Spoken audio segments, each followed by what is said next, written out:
بقرہ عید ہے بقرہ عید اور خوشیاں خوشیاں خوشیاں. الحمدللہ رب العالمین والصلاة والسلام علی سید الانبیاء والمرسلین. اما بعد فاعوذ باللہ من الشیطان الرجیم. بسم اللہ الرحمن الرحیم. الصلاة والسلام علیکہ یا رسول اللہ الصلاة والسلام علیکہ یا رسول اللہ وعلی آلک واصحابک یا حبیب اللہ وعلی آلک واصحابک یا حبیب اللہ. الصلاة والسلام علیکہ یا نبی اللہ الصلاة والسلام علیکہ یا نبی اللہ وعلی آلک واصحابک یا نور اللہ. وعلی آلک واصحابک یا نور اللہ. پیارے پیارے بچوں اور کڈز مدنی چینل کے ناظرین، الحمدللہ قربانی کے ایام جاری ہیں. یعنی کہ آج کل آپ دیکھ رہے ہوں گے کہ جانور بھی آپ کے آس پاس ہیں، لوگ قربانی کرنے کے لیے جانوروں کو لے کر آ رہے ہیں. آج میں آپ کو قربانی کے کچھ فضائل سناؤں گا کہ قربانی کرنے میں آخر فضیلت کیا ہے، یعنی قربانی کرنے سے ثواب کتنا ملتا ہے. آپ نے دیکھا ہے نا، جانور آ رہے ہیں، لوگ بکرے، گائے، اونٹ لے کر آ رہے ہیں، اس پر ثواب بہت زیادہ ہے. میں آپ کو حدیث پاک سناتا ہوں.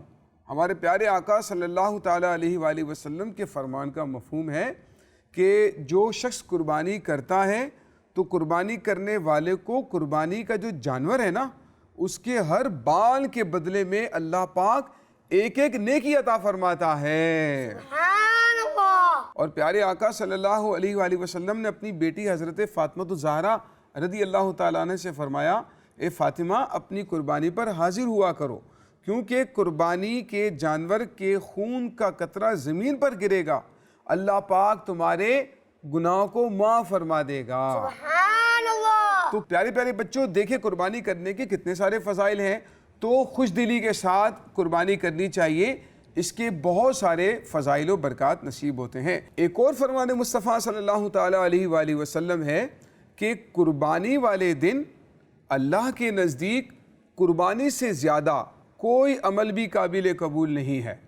یعنی قربانی والے دن جو قربانی کی جاتی ہے نا، اللہ کے نزدیک سب سے زیادہ فضیلت والا عمل یہی ہوتا ہے.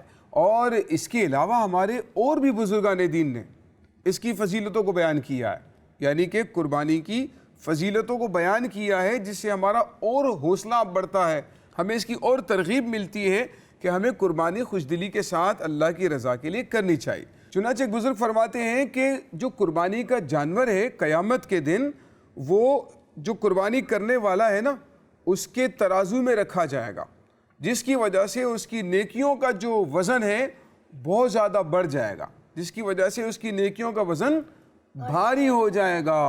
اور ایک اور بزرگ فرماتے ہیں، بڑا پیارا فرمان ہے، یہ تو بڑے غور سے سننے والا ہے، وہ یہ کہ قیامت کے دن دنیا میں جو لوگ وہ کرتے ہیں نا، قربانی کرتے ہیں، کہتے ہیں نا فربا جانور قربان کریں، تندرست جانور ہو، طاقتور ہو، تو فرماتے ہیں کہ قیامت کے دن وہ قربانی کا جانور اس کی سواری بن جائے گا، جس پر سوار ہو کر وہ پل صراط کو بڑی تیزی کے ساتھ پار کرنے میں کامیاب ہو جائے گا. سبحان اللہ. پل صراط پیارے بچوں بال سے باریک، تلوار سے تیز، اندھیرے میں بنا ہوا ہے، بہت بڑا پل ہے. اس کے اوپر سے گزرنا تو بہت مشکل ہوگا، لیکن آپ نے جس جانور کی قربانی دنیا میں کی ہوگی نا، آپ اس کے اوپر سوار ہو جائیں گے اور بڑی تیزی کے ساتھ اس کو چلاتے ہوئے پل صراط کو پار کر لیں گے. پیارے بچوں، یہ ہمارے بزرگان دین کے فرامین. صحابہ کرام نے حضور علیہ السلام سے پوچھا، یا رسول اللہ یہ قربانیاں کیا ہیں؟ ہمارے پیارے آقا صلی اللہ علیہ وآلہ وسلم نے فرمایا، سنت ابیکم ابراہیم، تمہارے باپ ابراہیم علیہ السلام کی سنت ہے. سبحان تو ہم نے اللہ. دیکھا قربانی کے جانور کے کیا کیا ثواب تھا. قربانی کے جانور کے ہر بال کے بدلے ایک نیکی ملتی ہے. ایک نیکی ملتی ہے. اور قربانی کے جانور کے خون کا قطرہ زمین پر جیسے ہی گرتا ہے، اللہ پاک اس کے گناہ معاف فرما دیتا ہے. قربانی کے جانور کو قیامت کے دن کہاں رکھا جائے گا؟ ترازو میں. اور پل صراط پر کیا کرے گا یہ بتائیں ذرا. تیز تیز بھاگے گا. کون بھاگے گا؟ جانور. ہاں، وہ جانور اس کی سواری بن جائے گا نا بھائی، جانور اس کی سواری بن جائے گا اور اس کے اوپر سے وہ پل صراط کو پار کرنے میں کامیاب ہو جائے گا.